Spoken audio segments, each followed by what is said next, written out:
Hello travelers, and welcome back to another new travel vlogger video. Today's video, it's a very big one and an exciting one. I locked in an interview with the man, the myth, the Beaver Geography himself, and I actually got to interview him about his journey here on YouTube and about what his reaction was to hitting 100,000 subscribers here on YouTube. We had a very good conversation. It was really fun, and with that being said, go ahead and enjoy the video.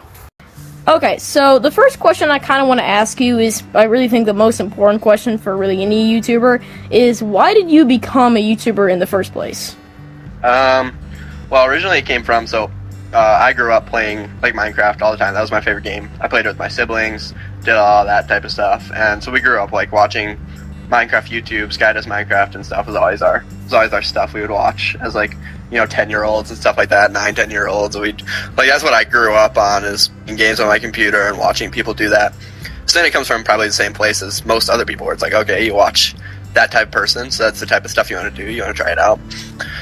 So I started with my siblings. We were like, oh, this would be fun. Me and my two brothers, we started a little channel, and obviously that doesn't go anywhere because we're like 11, 13, and like 15 or whatever, making videos. Not really going to do much, but that's where the love for it kind of started. And then that developed more recently, where I'm making my own YouTube content, so I'm already on that, making like gaming content.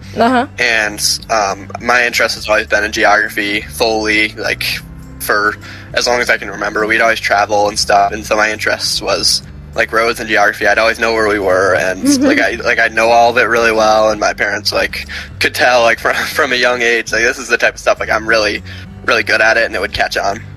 So then on YouTube, I would watch a ton of geography content while I was making my gaming stuff. That was the type of stuff that I would watch. So then in the same way that I started making gaming content, it turns into, okay, I see this geography content, this seems really cool, I'm gonna take a crack at it. And then obviously you see where that went. All of that kind of popped off like quickly, and so then that turned into what I'm doing now, and I enjoy that a ton, because it's the type of stuff that I enjoy watching, that stuff I enjoy doing, type of stuff I'm interested in, so it's all been perfect for that. That's really cool. That's a really cool story. You talked about Minecraft. It's basically how, one of my channels started, basically just kind of Minecraft. But yeah, no, that was, that's basically where it started for me as well, so that's really cool to hear. And, but my second question for you is, what made you choose, like, your style of content? Like, just, like, any specific, like, editing style, or just, like, geography-based content? Like, how did you kind of grow into that style of content? So for my gaming stuff, I think it started with, obviously, I think a lot of what gaming is for, like, making Minecraft and stuff is it comes from the humor of it. We're all playing the same game, like, back in the day, like, we're all playing the same thing, so it has to come from the personality of the person. So when I started out doing geography stuff, I wanted to very much like bring that over into it, because I already had that style where I have to make my personality kind of pop.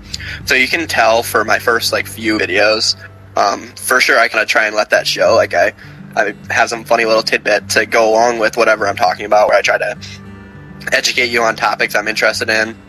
Then as well as that, I kind of show my own personality and put my own spin on it. That's gotten a little less as I've gotten bigger, just because I try to make it as unopinionated as possible, which I'll talk about in a sec. But that makes it a little bit more difficult to be able to like show my own personality and like give my own thoughts and stuff when I want to keep it as unopinionated as possible. But then that's the other part of my main thing that I think sets me apart from other people with my style of content, is that I try to really make it like non-biased so that anyone can watch it. And that mostly just came from watching other YouTubers and forming that opinion I'm watching, and I hear someone else talking, and I'm like, well, they're talking in a way that like they're giving their opinion and they're introducing it as factual. And that's something I really hate, because I want people to be able to enjoy it, no matter what they believe, like no matter what their beliefs are, no matter what their knowledge level is, no matter their understanding. I want them to be able to watch and enjoy in the same way. So that's kind of the spin that I've been going for with my content recently, and I really like how that's kind of set me apart from other people. That's really cool. I completely agree with your answer. Now, your next question I got to ask you is, what do you think your main goal on YouTube is? I know you've already hit like 100,000 subscribers, but any other goals like past that you maybe want to hit in the future? So obviously, yeah, it was always 100K. That was always the goal from once I started YouTube. I wanted to get a silver play button. That was my thing. I wanted that silver play button. I have that right above me now. So that was definitely the main goal that I've always been working towards. And so coming with that, hitting that goal, that puts you in a difficult situation where you kind of, like, you have a lack of direction. Like, where do I go from here? I did the one thing that I really wanted to do. Right. And so kind of, like, thinking about that for myself, I think a lot of it has gone to where I don't necessarily need, like, a growth goal, I don't need, like, something specific that I'm working towards, that's, like, higher than where I am. Like, I don't need 1 million subscribers. That's really not something, on my horizon or that I really need. I think, no, what it's more about is just, like, providing for my future, making content that I enjoy, being able to educate people.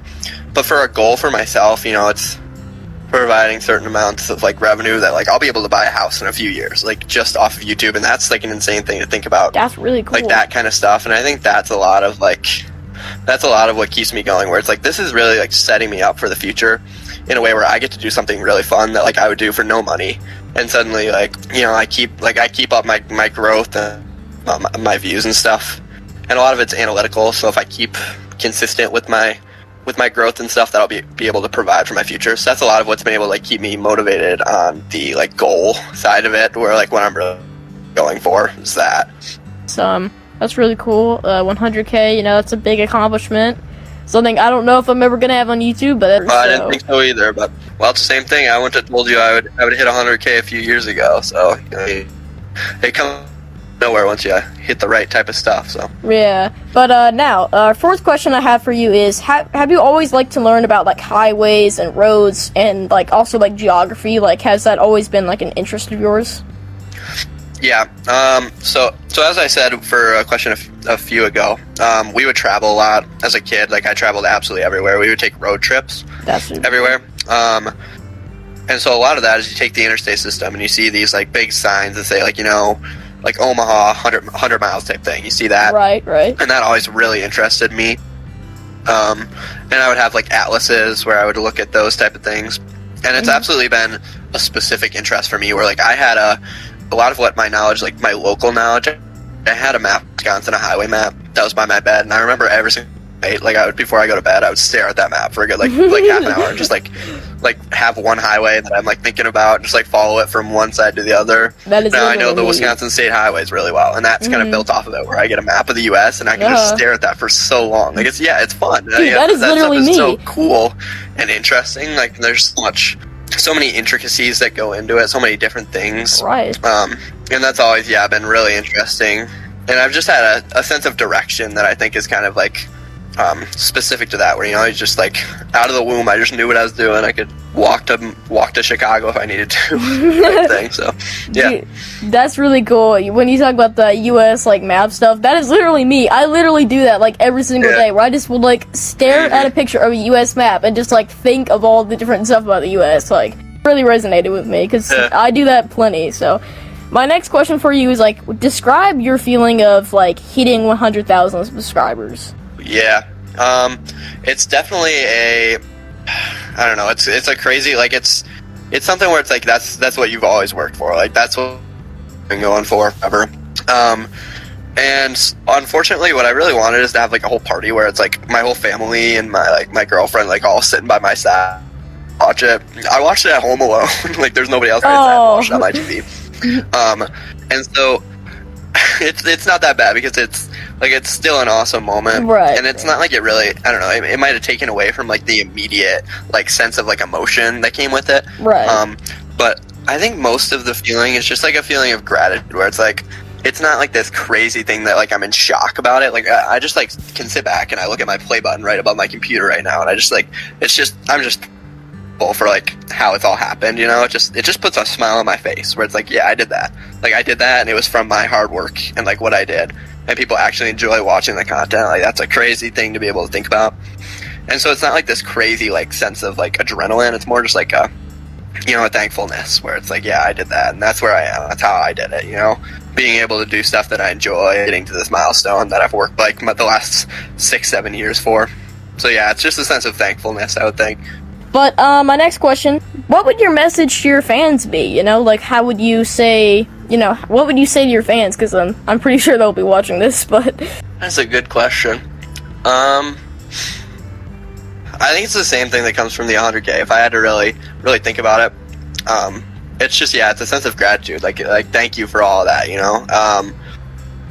It's like I'm sitting here in my room making these videos, and it's super easy for me, and I love doing it, and it's provided so much for me.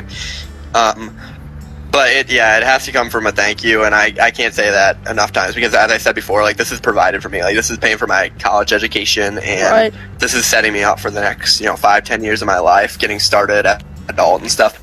And that's all just off the back of people choosing to watch the videos and enjoying the content. And I understand that they're doing that with like I'm gonna change this kid's life, not with what's in people's mind when they watch. Yeah. But watching YouTube content and being part of like a community, like especially the people in my Discord, like that's genuinely like that's a life-changing type thing. Where it's not just like I've done a little bit to help this person. Like that's genuinely like that's changed who I am person, like completely. And that's something that can't go ignored, where that needs to be said as many times as possible, because like the people who sit in my Discord talk every day, like that changes me, that changes who I am as a person. That makes me so happy, and how thankful I am for that. And that's something that I want to be able to say over and over again, because they deserve to hear that, how much it's done for me as a person. Yeah, it's really cool to hear about your Discord and being kind of like a part of that. My next question is like, why did you choose like the beaver mascot? I think it's an interesting choice. I don't think I've seen anybody with like a beaver mascot, so I'm just curious. Why the beaver mascot? This is the best story ever. So, so back in the day, we used to watch, me and my brother, we used to watch How It Should Have Ended. So that's a YouTube channel. Oh yeah, with, like, I know that. Animations for, like, movies and stuff. I know, with, yeah, like, they're awesome. Yeah. So one of the jokes of that was Batman saying "I'm Batman." That's that's his thing that he would do. Yeah. So we're 9-year-old kids and stuff. We're watching this, and so we start saying that over and over again. We start joking around with it.